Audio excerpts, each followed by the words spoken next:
Hello everyone, study with us में आपका एक बार फिर से स्वागत है। और आज हम इस वीडियो में चर्चा करने वाले हैं प्राचीन काल की शिक्षा व्यवस्था के बारे में। तो आधुनिक काल की शिक्षा व्यवस्था पे मैंने ऑलरेडी वीडियो बना दिया था और ये जो वीडियो है ये प्राचीन काल की शिक्षा के ऊपर है। तो आज हम इस वीडियो में डिस्कस करने वाले हैं गुरुकुल जो व्यवस्था थी उसके बारे में, और साथ ही साथ हम चर्चा करेंगे शिक्षकों के बारे में कि प्राचीन काल में कितने प्रकार के शिक्षक हुआ करते थे और किस किस प्रकार के शिक्षक संस्थान हुआ करते थे। ठीक है, शिक्षा संस्थान हुआ करते थे। तो वीडियो को एंड तक देखें और वीडियो पसंद आए तो लाइक करें और चैनल को सब्सक्राइब नहीं किया तो ज़रूर कर लें ताकि ऐसे ही इंपॉर्टेंट वीडियोज़ आपको मिलती रहे। तो चलिए शुरू करते हैं। तो सबसे पहले मैं आपको बता देता हूं गुरुकुल व्यवस्था के बारे में।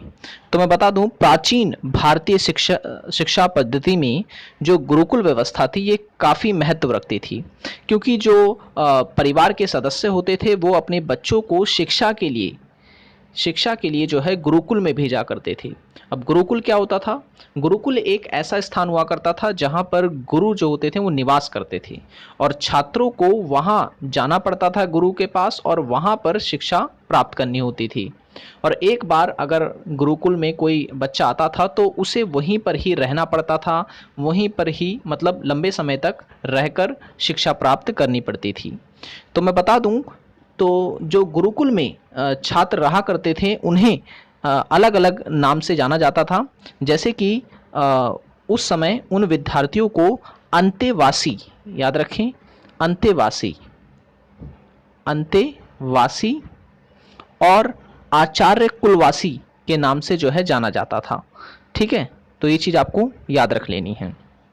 और मैं बता दूं जो गुरुकुल हुआ करते थे वहाँ कई प्रकार के जो विषय हैं वो छात्रों को पढ़ाए जाते थे। वो जो छात्र होते थे वो घर से काफ़ी दूर हुआ करते थे। ठीक है, और जो छात्र होते थे उनका जो परम कर्तव्य जो होता था वो ये होता था कि गुरुओं की सेवा करना और गुरुओं के द्वारा जो निर्देश जो बातें बताई जा रही हैं उसको ग्रहण करना। और काफ़ी अनुशासन हुआ करता था गुरुकुल में। और मैं बता दूं कि जो गुरु हुआ करते थे उनके चरित्र का जो आचरण वगैरह था वो शिष्य के मस्तिष्क पर सीधा प्रभाव डाला करता था। ठीक है, तो गुरुओं का महत्व जो था उस समय बहुत ही अधिक होता था। और बता दूं कि जो गुरुकुल हुआ करते थे ये ग्राम व नगर में हुआ करते थे और काफ़ी शांत जगह पर बनाए जाते थे। और यह माना जाता है कि प्राचीन काल में जो गुरुकुल थे वो वनों में ही अधिकतर होते थे। ठीक है, अधिकतर जो थे वो वनों में होते थे। और गुरुकुल से फ़ायदे की अगर हम बात करें तो फ़ायदा ये होता था छात्रों को कि वो आत्मनिर्भर बन जाते थे। उनके अंदर आत्मनिर्भरता की एक भावना का विकास होता था। वो अपने कामों को खुद करते थे, खुद वो खाना पकाते थे, खुद खाते थे, खुद ही अपने कपड़े साफ किया करते थे और शिक्षा भी ग्रहण करते थे। ठीक है, तो इतिहास में हमें कई ऐसे उदाहरण देखने को मिलते हैं जहाँ पर हमें गुरुकुल पद्धति जो है मिलती है देखने को। जैसे कि चंद्रगुप्त मौर्य, मौर्य वंश के जो संस्थापक थे चंद्रगुप्त मौर्य, उन्हें जो शिक्षा दी थी वो चाणक्य ने दी थी। चाणक्य उन्हें तक्षशिला में ले गए थे। तक्षशिला उस समय गुरुकुल माना जाता था। और मैं बता दूं तक्षशिला जो है हमारे भारत का सबसे प्राचीन विश्वविद्यालय वहीं पर है। ठीक है, फिर उसके बाद नालंदा विश्वविद्यालय खोला गया था। तो और भी कई सारे एग्जाम्पल हमें मिल जाते हैं। जैसे रामायण में भरद्वाज तथा वाल्मीकि ने जो है वो भी गुरुकुल में शिक्षा ग्रहण की थी। और विष्णु पुराण से हमें पता चलता है कि कृष्ण और बलराम जो थे वो भी संदीपनी, याद रखें, संदीपनी आश्रम में रहकर जो है इन्होंने भी शिक्षा ग्रहण की थी। ठीक है, तो ये तो थे गुरुकुल के बारे में कुछ इम्पोर्टेंट पॉइंट्स, बातें जो आपको दिमाग में रखनी है। इससे रिलेटेड अलग अलग टाइप के क्वेश्चंस बन सकते हैं। तो मैं इस वीडियो के ऊपर एक एमसीक्यू क्वेश्चन की वीडियो बनाऊंगा कि किस किस तरह के क्वेश्चन जो हैं पूछे जाते हैं प्राचीन काल की शिक्षा व्यवस्था को लेकर के। ठीक है, तो चैनल को सब्सक्राइब कर दें। और हाँ, अगर आपने हमारी पहले की वीडियोस नहीं देखी है तो ज़रूर देख लें, लिंक आपको डिस्क्रिप्शन में दे दिया गया है। आप लगभग अगर आप नेट की तैयारी कर रहे हैं तो वो वीडियो आपके लिए काफ़ी हेल्पफुल होंगे। ठीक है, तो अब बात करते हैं शिक्षक की कि शिक्षक जो हैं वो कितने प्रकार के होते थे।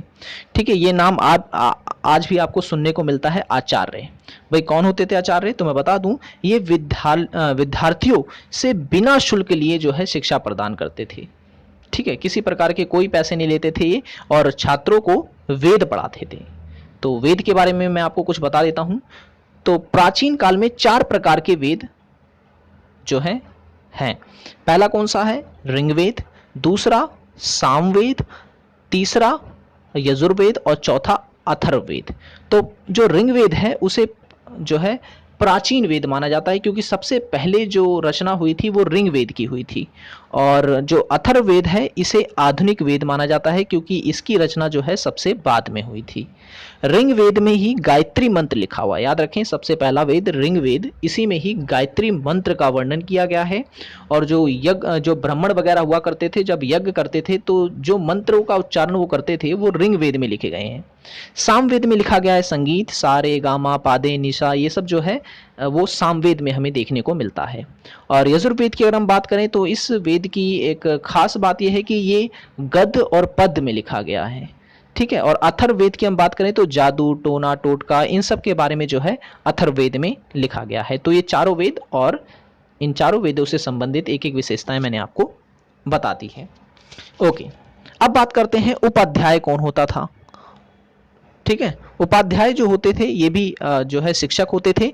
इनका काम ये होता था कि ये आजीविका कमाने के लिए, ठीक है ना, आजीविका कमाने के लिए यानी पैसे कमाने के लिए केवल वेद या वेदांग, याद रखें वेदांग। क्या आप मुझे कमेंट में बता सकते हैं कि वेदांग क्या है और इनकी संख्या कितनी है? देखते हैं कितने लोग बताते हैं कि वेदांग की संख्या कितनी है, क्योंकि अधिकतर लोग जो है इसके बारे में नहीं जानते होंगे।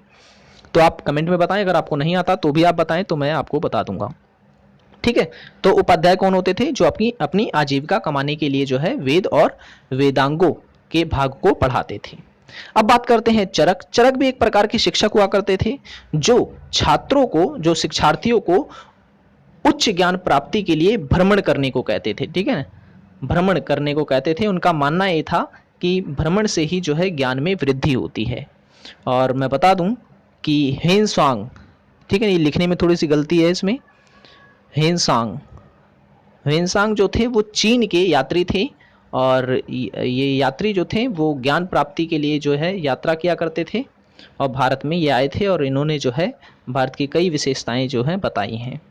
ठीक है, तो ये 3 प्रकार के जो है शिक्षक मैंने आपको बता दिए। पहला आचार्य जो फ्री में शिक्षा देते थे, उपाध्याय जो कि जीविका चलाने के लिए शिक्षा देते थे, और चरक जो मतलब ऐसी शिक्षा देते थे जो भ्रमण से संबंधित होती थी।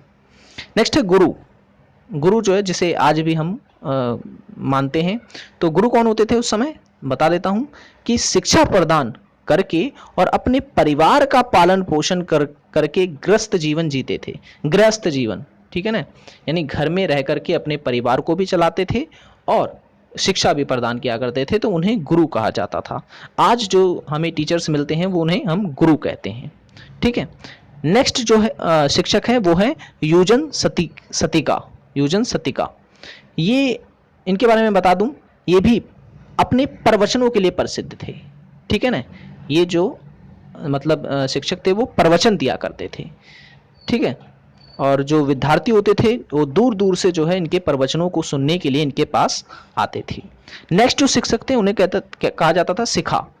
ठीक है ना, और ये नृत्य, ये यहाँ पर नित्य लिखा हुआ, ये नहीं होगा, नृत्य होगा। ठीक है ना, यहाँ पे नृत्य और कलाओं से संबंधित जो है शिक्षा छात्रों को दिया करते थे। ठीक है, तो आपसे क्वेश्चन पूछा जा सकता है कि प्राचीन काल की शिक्षा व्यवस्था में नृत्य और कलाओं की शिक्षा देने वाले शिक्षक को क्या कहा जाता था? तो शिखा कहा जाता था। ठीक है, ओके, अब हम बात करने वाले हैं शिक्षण संस्थानों के बारे में। ठीक है, जैसे आज हमें देखने को कई प्रकार के शिक्षण संस्थान मिलते हैं, कुछ प्राइवेट होते हैं, कुछ गवर्नमेंट होते हैं, कुछ मतलब फ्री के होते हैं। तो प्राचीन काल में भी जो थी वो शिक्षण संस्थान जो थे वो अलग अलग होते थे। ठीक है, गुरुकुल, गुरुकुल के बारे में मैंने आपको विस्तार से बता दिया कि एक ऐसी जगह होती थी जहाँ पर गुरु मतलब जो गुरु होता था वो निवास करता था, और साथ ही साथ जिन छात्रों को वो शिक्षा देता था उन्हें भी अपने साथ अपने ही स्थान पर रखते थे। ठीक है, उन्हें भोजन वगैरह इत्यादि गुरुकुल से ही दिया जाता था। परिषद, परिषद के बारे में बता दूं कि यह छात्र उच्च शिक्षा के लिए जो है यहाँ पर रहते थे और मूल रूप से 3 ब्राह्मणों द्वारा जो है परिषद चलाया जाता था। ठीक है, और धीरे धीरे इनकी संख्या बढ़ती गई और एक परिषद में फिर ब्राह्मण 20 ब्राह्मण जो है वो सम्मिलित होने लग गए और यहाँ पर दर्शन शास्त्र, ठीक है ना, दर्शन व धर्मशास्त्र व कानून की शिक्षा दी जाती थी, क्योंकि यहाँ पर जो ब्राह्मण होते थे वो इनके ज्ञानी हुआ करते थे। ठीक है, तो ये रहा परिषद, ये भी एक शिक्षा संस्थान था। तो मैंने 2 शिक्षा संस्थान आपको बता दिए, पहला गुरुकुल और दूसरा परिषद। नेक्स्ट है गोष्ठी या सम्मेलन। ठीक है, गोष्ठी या सम्मेलन, तो यह भी एक प्रकार का राजा द्वारा बुलाया गया एक राष्ट्रीय सभा थी, जिसमें विभिन्न स्कूलों के प्रतिनिधियों को उनके विचार को पूरा करने और आदान प्रदान करने के लिए आमंत्रित किया गया जाता था। ठीक है ना, तो ये गोष्ठी होती, सम्मेलन होता, राजा महाराजा बुलाया करते थे कि मतलब जो राजा होता था वो ये पता करने के लिए कि उसके जो क्षेत्र में शिक्षा व्यवस्था कैसी है, इसके लिए वो जो है बड़े बड़े शिक्षकों को बुलाता था और उनसे चर्चा वगैरह करता था शिक्षा के ऊपर। ठीक है, तो ये भी ज्ञान से संबंधित ही होता था। ठीक है, आज भी हमें जो सेमिनार जिसे हम कहते हैं, सॉरी कॉन्फ्रेंस जिसे हम कहते हैं, वो देखने को मिलता है। सम्मेलन को हम कॉन्फ्रेंस ही कहते हैं। नेक्स्ट है आश्रम। आश्रम, तो ये ऐसे शिक्षा केंद्र थे जहाँ पर जो है देश के दूर दूर से विभिन्न स्थानों से विद्यार्थी जो थे वो शिक्षा ग्रहण करने आते थे और यहाँ पर जो है बड़े बड़े ऋषि मुनि रहा करते थे आश्रम में।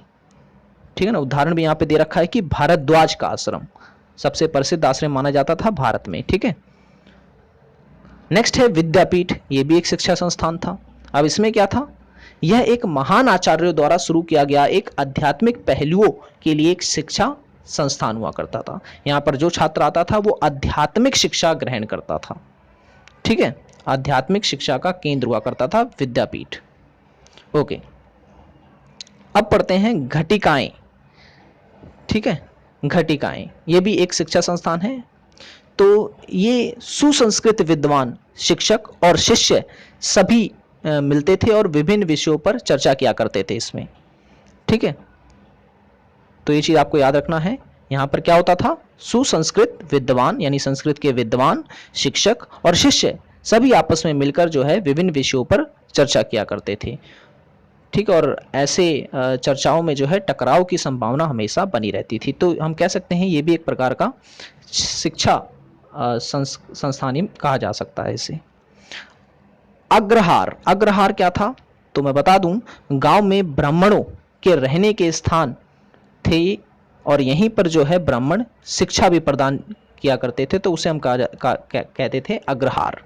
ठीक है, गांव में जो ब्राह्मण होते हैं उनका अलग स्थान हुआ करता था और वहाँ पर वो रहते भी थे और शिक्षा भी प्रदान किया करते थे। आज भी भारत के कई क्षेत्रों में ऐसा देखने को मिलता है। ठीक है, तो ऐसे शिक्षा संस्थानों को हम कहते हैं अग्रहार। नेक्स्ट है मठ। मठ में बता दूं मठ के बारे में कि ये मुख्य रूप से धार्मिक और धर्मनिरपेक्ष निर्देशों के निवास और प्राप्त करने के लिए थे। मतलब ये कि जो मठ होते थे वो किसी न किसी धर्म से संबंधित, अधिकतर मैं बता रहा हूँ जितने भी मठ होते हैं वो धर्म से संबंधित होते हैं। आप बौद्ध मठों को ले लें जहाँ पर बौद्ध धर्म के अनुयायी रहते हैं और बौद्ध धर्म से संबंधित शिक्षा ही ग्रहण करते हैं। ठीक है, तो ऐसे स्थानों को हम कहते हैं मठ। और कई ऐसे मठ भी हैं जहाँ पर धर्मनिरपेक्ष शिक्षा भी दी जाती है।